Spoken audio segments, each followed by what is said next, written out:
au CV de Sainte Bernadette. Oui, si vous voulez. En quelques minutes, Sainte Bernadette ne se présente plus. Sainte Bernadette est cette jeune adolescente de 14 ans qui a eu le privilège, le cadeau, le 11 février 1858, de découvrir une dame en blanc. Et cette dame était la Vierge Marie. Alors ce CV de Sainte Bernadette, que vous dit-il ? Ce qui m'a amusé dans le CV de Sainte Bernadette, c'est d'épingler des expériences qu'on ne s'attendrait pas à trouver sur le curriculum vitae d'une sainte. Mon idée, en partant de l'histoire de Bernadette, c'était de mieux montrer comment Dieu est au fond un très mauvais directeur des ressources humaines. Comme l'a dit quelqu'un récemment à propos de mon livre, si Dieu était le président directeur général d'une société qui s'appellerait l'Église, eh bien il aurait envoyé sa société directement en liquidation judiciaire. Bon, ça fait 2000 ans quand même que cette œuvre humaine, parfois trop humaine, mais aussi divine, continue. Et c'est pour nous réjouir de ce que cette œuvre a de solaire que j'ai écrit ce livre. Et Bernadette, donc en l'occurrence, elle nous montre quelque chose de ce mystère quand on réalise que elle n'est pas ce qu'on pourrait appeler la sainte de plâtre, si vous voulez, toute sulpicienne qu'on imagine aujourd'hui, brave petite bergère, les mains jointes, représentée dans telle ou telle église ou tel endroit du sanctuaire de Lourdes. Elle est sans doute cela, mais elle n'a pas été que cela.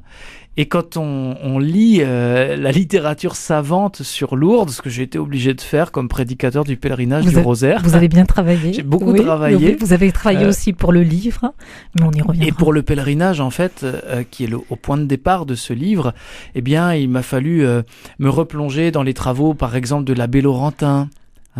Et cette somme extraordinaire qu'il a réalisée, à la fois comme prêtre, théologien, mais aussi comme historien. Et c'est lui qui nous dit, ça va peut-être vous amuser. Amusez-nous. En fait, quand on connaît tous à peu près les images d'Épinal de l'histoire de Bernadette, le papa en prison, la misère, le cachot, la dégringolade sociale. Mais en fait, Laurentin nous montre que les parents de Bernadette étaient tellement peu doués aux affaires que bien avant l'histoire de sacs de farine et de la mise en prison du père, les gens de Lourdes disaient que les parents Soubirous étaient des bons à rien.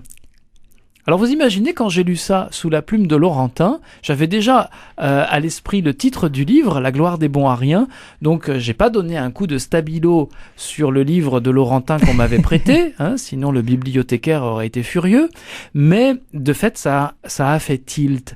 Et après, dans les pages qui suivent, l'abbé Laurentin, justement, épluche en quelque sorte certains aspects de la vie de Bernadette qu'on connaît pas forcément.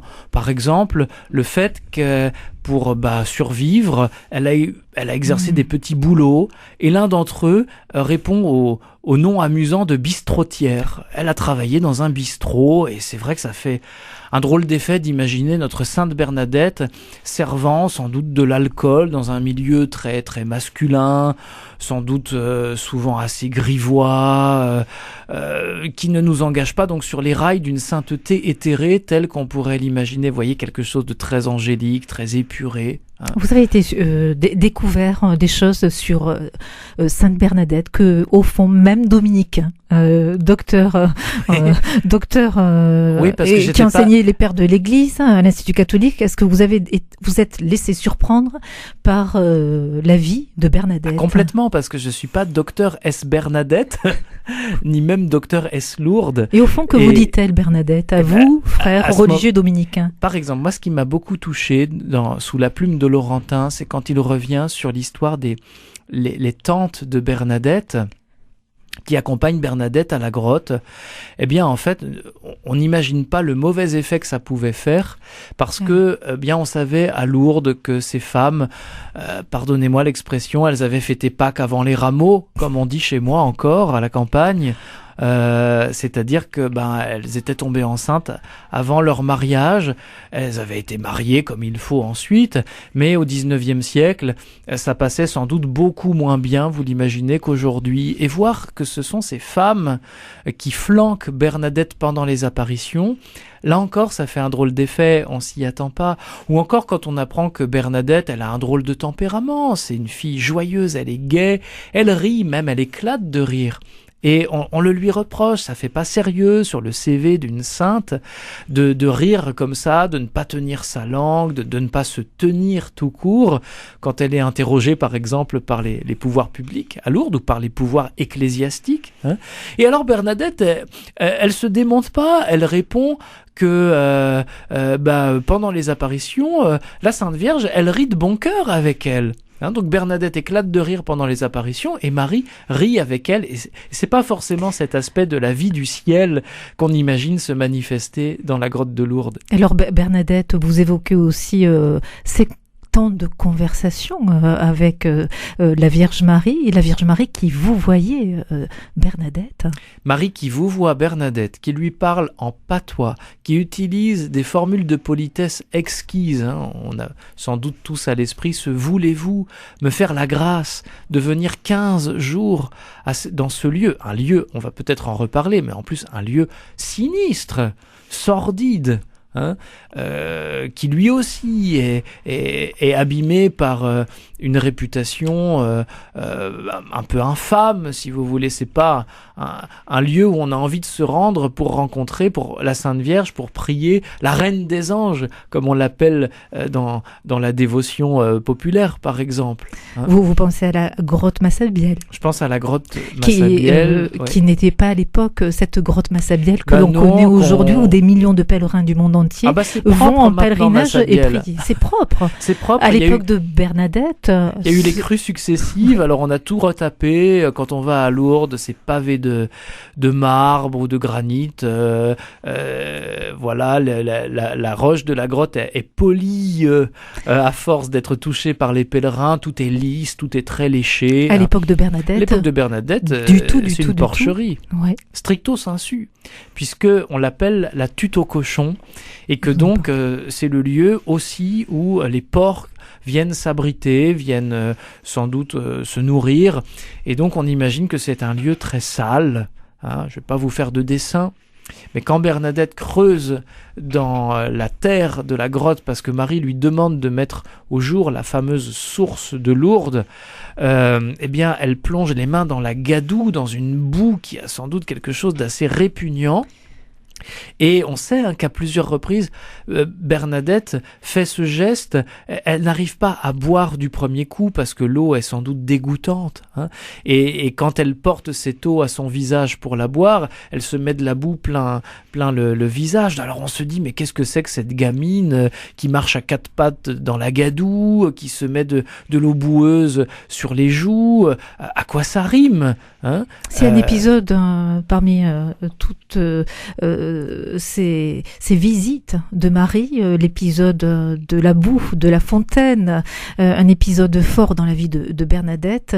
Que nous dit la Vierge Marie en choisissant et en demandant à la petite Bernadette ce lieu au fond répugnant, sale? Moi je crois que Marie nous donne ce jour-là une formidable leçon de spiritualité. C'est celle que Jésus nous a donnée tout au long de l'Évangile. Mais il faut des piqûres de rappel tout au long de l'histoire de l'Église, et une apparition comme celle de Lourdes, c'est un peu une piqûre de rappel de l'Évangile. Revenez à l'Évangile, relisez l'Évangile, mettez l'Évangile dans votre vie. Et qu'est-ce qu'on apprend dans l'Évangile? C'est que le Christ n'a pas eu peur de se pencher sur notre misère. Il n'a pas peur de côtoyer des lépreux, même de les toucher. Eh bien, quand Marie apparaît à Lourdes, quand elle vient promener sa belle robe de lumière et sa belle ceinture bleue dans la grotte de Lourdes, elle n'a pas peur de se salir.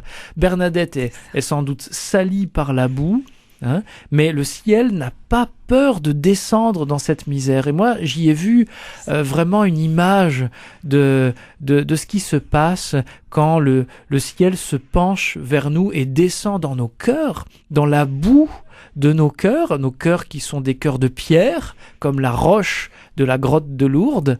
hein, des cœurs durs qui peinent à se convertir, mais aussi des cœurs boueux, salis par toute la boue du péché, le mien, le vôtre, le péché du monde. Eh bien, le ciel n'a pas peur de venir habiter. On sort du temps de Noël, là, hein. C'est un peu la crèche de Bethléem aussi, hein. Un univers très, très minéral, mais aussi sans doute très rural, très rustique, hein, au milieu des animaux de la ferme. Voilà, c'est dans cette réalité-là que Dieu vient s'incarner, qu'il vient à notre rencontre, à notre contact, et il n'est pas répugné par ce que nous sommes. Merci infiniment, frère Sylvain de Toc. On vous retrouve toute la semaine, un même rendez-vous demain à la même heure. Et au fond, dans cet ouvrage que j'ai lu, que je conseille à tous les auditeurs, devenez lecteurs. Un temps où, en tant que lectrice, on découvre beaucoup d'humour, d'amour, sans oublier un ingrédient de vérité. Mais tout cela dans l'amour et l'humour. Frère de Toc, rendez-vous demain et ce livre est paru aux éditions du Cerf. Merci. Merci.